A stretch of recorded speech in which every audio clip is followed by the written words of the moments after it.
देश और दुनिया की तमाम छोटी और बड़ी खबरों के लिए हमारे चैनल को सब्सक्राइब करना न भूलें और बेल का बटन जरूर दबाएं।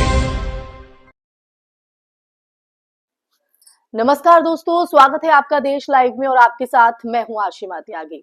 दोस्तों, जरा एक पल के लिए कल्पना कीजिए कि देश का सबसे बड़ा लोकतांत्रिक पर्व चुनाव, वो प्रक्रिया जिसे भारतीय जनता सिर्फ एक अधिकार नहीं बल्कि अपनी आवाज, अपना भविष्य और अपनी उम्मीद समझती है और साथ ही इसे एक पर्व की तरह सेलिब्रेट करती है। लेकिन अब सोचिए, अगर इसी चुनावी प्रक्रिया पर किसी बड़ी राजनीतिक पार्टी का भरोसा डगमगा जाए, अगर वही संस्था जिसे लोकतंत्र का सबसे पवित्र स्तंभ कहा जाता है उस पर सवाल उठने लगे, तो क्या बचता है? कांग्रेस ने दिल्ली के रामलीला मैदान से एक विशाल राज्यव्यापी आंदोलन शुरू करने का फैसला किया है और इसका सीधा निशाना है भारत का चुनाव आयोग। ये सिर्फ एक रैली नहीं, ये उस टूटे हुए भरोसे की घोषणा है जिसे किसी भी लोकतंत्र में सबसे बड़ा खतरा माना जाता है। दोस्तों, आज हम इसी पर चर्चा करेंगे। चर्चा में आगे बढ़े उससे पहले आप लोगों से अपील, इंसाफ की आवाज को बुलंद करने के लिए और सच्ची पत्रकारिता के लिए हमारा यानी देश लाइव का सहयोग करें। साथ ही डिस्क्रिप्शन में दिए गए लिंक को ओपन कर ज्वाइन बटन दबाकर आप हमसे यानी देश लाइव से सीधा जुड़ सकते हैं। दोस्तों वापस आज की चर्चा पर लौटते हैं और चर्चा किस लिहाज से महत्वपूर्ण है ये आप शुरुआती इंट्रो से समझ गए होंगे। दोस्तों, कांग्रेस जिस बात को लेकर सड़क पर उतर रही है वो केवल चुनाव आयोग की कार्यशैली नहीं बल्कि उसके फैसलों और चुप्पियों के पीछे छिपी राजनीति है। विपक्ष का यह आरोप है कि आयोग संवेदनशील मामलों पर मौन रहता है, शिकायतों पर समय पर कार्रवाई नहीं होती, सत्ता पक्ष की रैलियों और भाषणों पर उदारता दिखाई जाती है, जबकि विपक्ष के नेताओं को मामूली बातों पर नोटिस जो है वो ठोक दिया जाता है।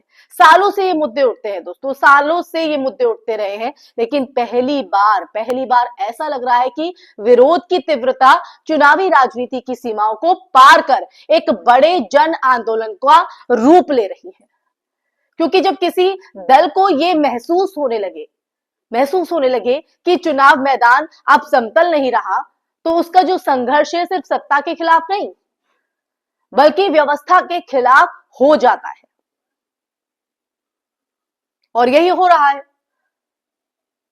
यही वजह है कि आज हम इस पर चर्चा कर रहे हैं आपसे। भारत का चुनाव आयोग दुनिया के सबसे विश्वसनीय चुनावी संस्थानों में से माना जाता रहा है, उसकी अपनी पहचान रही है, लेकिन हाल ही के सालों में इस संस्था पर उठने वाले सवालों की संख्या और गंभीरता दोनों बढ़े हैं, उनमें इजाफा देखा गया है। चुनावी बॉन्ड्स के मामले में सरकारी पक्ष को मिले असमान जो लाभ, संवेदनशील भाषणों पर ढीली कार्रवाई, वोटर लिस्ट से बड़े पैमाने पर कथित नामों के कटने की जो घटनाएं हैं और पारदर्शिता की कमी, इन सब ने विपक्ष के अविश्वास को गहरा किया है। दोस्तों, कांग्रेस का यह कहना है कि अब सड़कों पर उतरना ही एकमात्र रास्ता बचा है।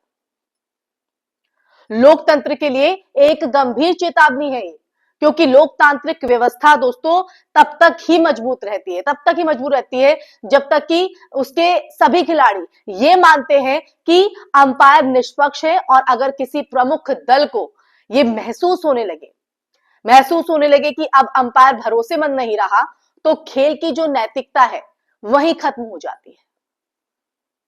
ऐसा ही होता है ना दोस्तों। कांग्रेस का ये जो आंदोलन है वो प्रतीकात्मक नहीं है बल्कि एक संदेश है, एक मैसेज है कि संवैधानिक संस्थाओं की विश्वसनीयता पर कोई समझौता नहीं होगा।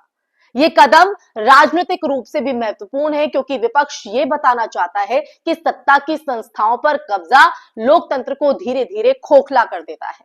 और यही वजह है कि रामलीला मैदान को चुने जाने के पीछे भी एक संदेश छिपा है। और वो संदेश ये कि ये वो जमीन है जहां से ऐतिहासिक आंदोलन की शुरुआत हुई, जहां जनता की आवाज सत्ता की दीवारों से टकराकर गूंजती रही और अब वही आवाज चुनाव आयोग तक पहुंचाई जा रही है। कांग्रेस का यह दावा कि अब लोकतंत्र का भविष्य दांव पर है, केवल एक नारा नहीं बल्कि उस राजनीतिक वातावरण का प्रतिबिंब है जहां चुनावी निष्पक्षता को लेकर जनता के मन में भी सवाल उठ रहे हैं दोस्तों, और सवाल वो जो कौंध रहे हैं।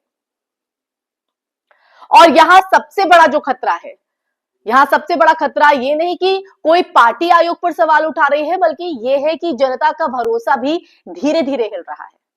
और लोकतंत्र तभी टूटता है जब लोग ये मानने लगे कि उनकी आवाज का मूल्य कम हो गया है। आज विपक्ष का संघर्ष एक पार्टी का संघर्ष नहीं रहा दोस्तों, ये व्यवस्था को आईना दिखाने की कोशिश भी बन चुका है। सवाल यह है कि क्या चुनाव आयोग इस अविश्वास को दूर करने के लिए कदम उठाएगा? क्या वो अपनी निष्पक्षता को और मजबूत तरीके से सार्वजनिक करेगा, या फिर मौन रहकर अविश्वास को और गहरा होने देगा? क्योंकि लोकतांत्रिक संस्थाओं की अगर बात करें तो ये संस्थाएं चुप्पी से नहीं, पारदर्शिता से मजबूत होती है ना। और आज की चर्चा के अंत में बात वही सबसे बड़ी कड़वी, सबसे जरूरी, भारत का लोकतंत्र तब तक जीवित है जब तक जनता मानती है कि उसका वोट बराबर ताकत रखता है। लेकिन आज के सिनेरियो में आप देखें तो कांग्रेस का ये जो आंदोलन है वो बताता है कि भरोसा टूट रहा है, सवाल गहरे हो रहे हैं और लोकतांत्रिक संस्थाओं की विश्वसनीयता पर खतरा मंडरा रहा है। और खतरा क्यों? क्योंकि पारदर्शिता नहीं है, जवाबदेही नहीं है, कोई कार्रवाई नहीं है। याद रखिए दोस्तों, लोकतंत्र सरकार गिरने से नहीं टूटता है, लोकतंत्र तब टूटता है जब लोगों का विश्वास गिर जाता है। और अगर विपक्ष जनता और राजनीतिक व्यवस्था के बीच भरोसा दरकने लगे तो यह सिर्फ एक आंदोलन नहीं दोस्तों, बल्कि लोकतंत्र की आखिरी लड़ाई भी बन जाती है। सवाल यह नहीं है कि यह आंदोलन सफल होगा या नहीं, सवाल यह है कि क्या हमारी जो संस्थाएं हैं वो इन सवालों से बच पाएंगी या फिर जनता की अदालत में खड़ी होकर जवाब देने को मजबूर होंगी। इसी सवाल के साथ इस चर्चा में फिलहाल के लिए बस इतना ही। ये चर्चा आपको कैसी लगी कमेंट बॉक्स में कमेंट करके जरूर बताइएगा। आप इस पूरे प्रक्रिया को किस तरह से देखते हैं, पूरी स्थिति को किस तरह से देखते हैं?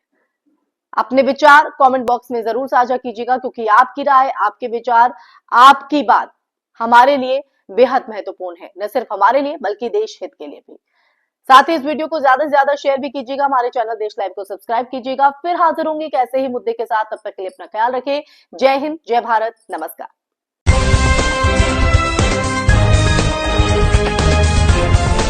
देश और दुनिया की तमाम छोटी और बड़ी खबरों के लिए हमारे चैनल को सब्सक्राइब करना न भूलें और बेल का बटन जरूर दबाएं।